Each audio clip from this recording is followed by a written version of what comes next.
क्या आपने कभी सोचा है कि आपकी जिंदगी में जो कुछ भी होता है उस पर आपका कितना नियंत्रण है?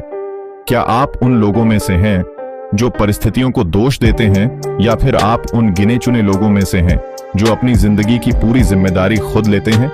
अगर आप दूसरी कैटेगरी में आना चाहते हैं तो स्टीफन कोवी की पहली आदत बी प्रोएक्टिव आपको एक नई सोच और दिशा दे सकती है। बी प्रोएक्टिव का सीधा सा अर्थ है खुद अपनी जिंदगी की कमान संभालना। यह आदत हमें सिखाती है कि हम अपने विचारों, भावनाओं और कार्यों के लिए खुद जिम्मेदार हैं। कोवी कहते हैं कि दुनिया में दो तरह के लोग होते हैं। रिएक्टिव लोग जो बाहरी परिस्थितियों पर निर्भर रहते हैं और हमेशा शिकायत करते हैं। प्रोएक्टिव लोग जो हालात चाहे जैसे भी हों हमेशा अपने फैसले खुद लेते हैं और जिंदगी को अपने नियंत्रण में रखते हैं। प्रोएक्टिव लोगों में फर्क रिएक्टिव लोग कैसे होते हैं? ये लोग कहते हैं मेरी किस्मत ही खराब है, अगर मेरे पास अच्छे मौके होते तो मैं भी सफल होता। मुझे गुस्सा आ जाता है क्योंकि सामने वाला गलत करता है। ये लोग परिस्थितियों के गुलाम होते हैं। अगर मौसम अच्छा है तो उनका मूड अच्छा होता है। अगर कोई उनसे बुरा व्यवहार करता है तो वे भी वैसा ही बर्ताव करने लगते हैं। प्रोएक्टिव लोग कैसे होते हैं?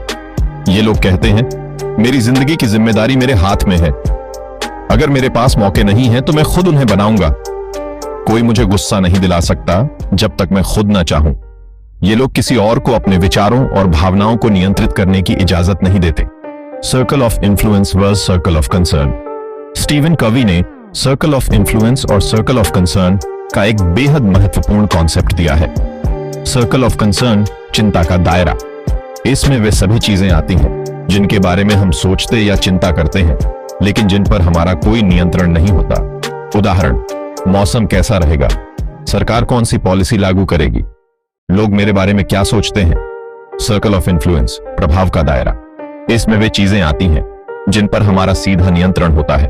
उदाहरण, हम कितनी मेहनत करते हैं, हम किन आदतों को अपनाते हैं, हम दूसरों से कैसे बात करते हैं।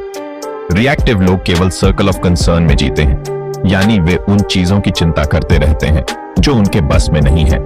प्रोएक्टिव लोग सर्कल ऑफ इन्फ्लुएंस पर ध्यान देते हैं, यानी वे उन चीजों पर फोकस करते हैं जिन्हें वे खुद बदल सकते हैं। कैसे बने ज्यादा प्रोएक्टिव? अब सवाल यह है कि हम रिएक्टिव से प्रोएक्टिव कैसे बन सकते हैं। इसके लिए कोवी कुछ प्रैक्टिकल सुझाव देते हैं। अपनी भाषा बदलें। रिएक्टिव भाषा, मैं कुछ नहीं कर सकता।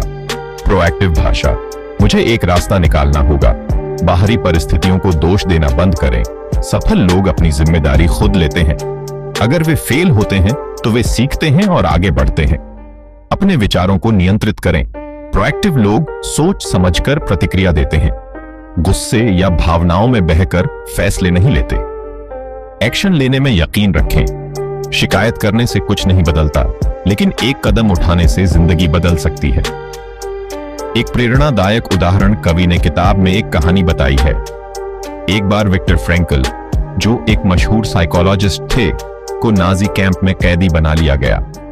वहां उन्हें बहुत प्रताड़ित किया गया, लेकिन उन्होंने एक बात समझी, कोई भी उनकी सोचने की आजादी नहीं छीन सकता। वे कहने लगे, मेरे साथ जो हो रहा है वह मेरे नियंत्रण में नहीं है, लेकिन मैं इस पर कैसे प्रतिक्रिया देता हूं, यह पूरी तरह मेरे हाथ में है। यही बी प्रोएक्टिव का असली मतलब है। बी प्रोएक्टिव सिर्फ एक आदत नहीं, बल्कि एक जिंदगी जीने का तरीका है। अगर आप जिंदगी की कमान खुद संभालना चाहते हैं तो शिकायत करना छोड़ें और एक्शन लें। जो चीजें आपके बस में हैं उन पर ध्यान दें, बाकी चीजों की चिंता छोड़ दें। Life is 10% what happens to us and 90% how we react to it। अब आपसे एक सवाल, आपकी लाइफ में ऐसा कौन सा क्षेत्र है जहां आप अभी तक रिएक्टिव थे लेकिन अब आप प्रोएक्टिव बनने की कोशिश करेंगे? अपना जवाब हमें कमेंट में जरूर बताएं। क्या आप जानना चाहते हैं कि अगली आदत शुरुआत अंत के साथ करें आपकी जिंदगी को किस तरह बदल सकती है? तो हमारे अगले वीडियो का इंतजार करें। हर हफ्ते नई किताबों की समरी के लिए हमारे चैनल को सब्सक्राइब करें और बेल आइकन दबाएं।